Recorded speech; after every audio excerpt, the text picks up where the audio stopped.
This is a review of the BDP 105 by Oppo. This unit is relatively new. It's replacing the 95, the BDP 95 that was quite well received from last year. It is a Blu-ray player with a couple of new features. In addition to that, it also has a little bit of a price bump over the 95. The 95 was roughly $1,000. This one is $1,200. Both great players. I'm going to go through the additional features and just let you know kind of how it performed. This has a networking capabilities in addition to playing Blu-rays, SACDs, CDs. It actually plays quite a great wide variety of format types. Pretty much anything you can throw at it. You can play music through a connected hard drive through the USB ports. There are a lot of connections on this unit, so anything you really want to connect to it, it'll probably do, which is a really fun kind of thing. I found that the versatility from just everything you can put into it to everything you get out is great.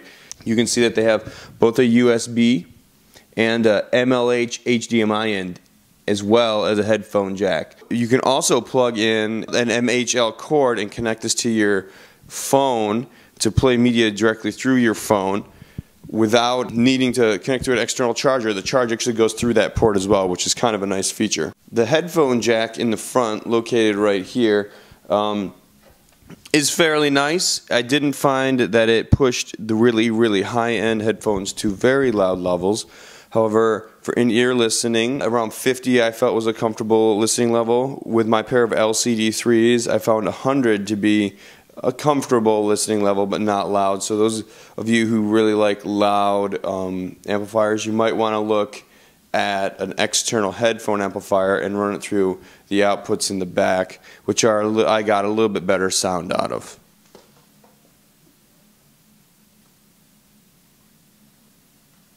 So as you can see, there are quite a bit of different connections, any direction you'd like to go. Right here you can see we have 7.1 analog outputs for your surround sound system. It is a surround sound player as well, obviously being Blu-ray.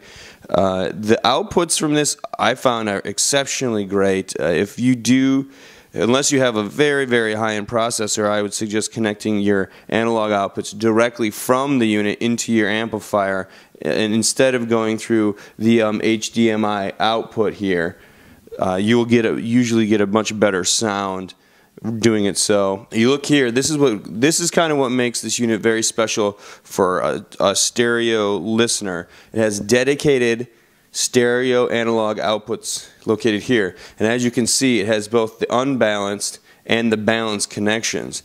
There's also a separate DAC chip just for these outputs, separated from these. So there's a one DAC chip, ESS Saber DAC, for this and for these outputs.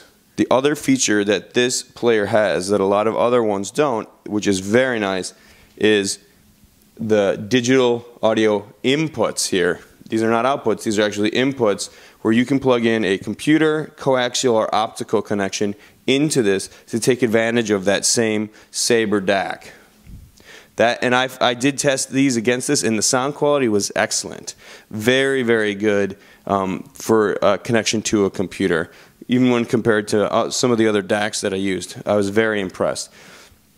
You may notice here that the HDMI, there's also two outputs, so you can connect it to two different TVs if you'd like. One of the things that's really nice about this unit is that you can plug in an outside video source directly into this to take advantage of the video processing that this thing does, in addition to be able to take advantage of the audio.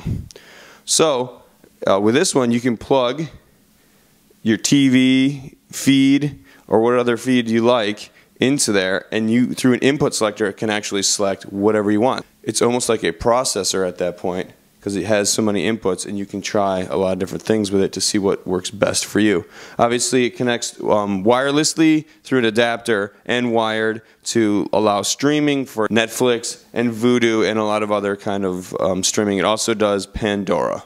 for audio right now. More firmware updates should give it more options as they become available. You can see here that the remote for the Oppo 105 is pretty much your standard issue. It's rather large, not the smallest thing. No unique keyboard, but it does have, as you can see near the top, the dedicated Netflix and Vudu button, which is kind of new. That's fun. Probably one of the most important buttons on this thing is the input button here, which is fairly unique for a DVD player, Blu-ray player, because it allows you to run through all the different inputs that it has, be it HDMI for video, these USB DAC audio inputs, coaxial, even the ports in the front. So that is kind of an important feature there, accessible through the remote. The Android application mimics the actual remote control pretty closely.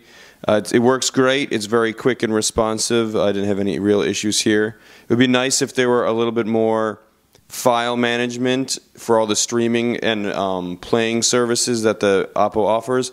But for right now, I mean, it definitely works as a remote control. Overall, I found the sound to be quite comparable to the 95.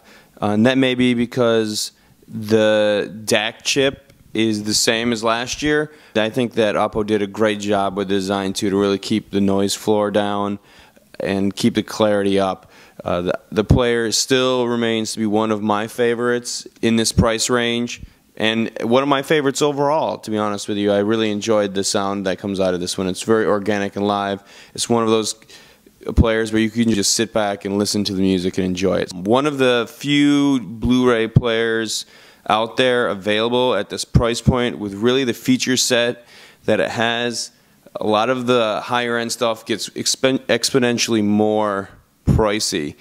However, at $1,200, while that may seem like a lot of money, the sound that you get from it is right up there in that range. I really enjoy it. It's very clear. The DACs performed exceptionally well. Playing a CD and by themselves when you run them through the USB DAC. I mean, that's quite unique. Functionality-wise, everything is in working order. It just, the quality and the build of this thing showcases a lot of attention to detail.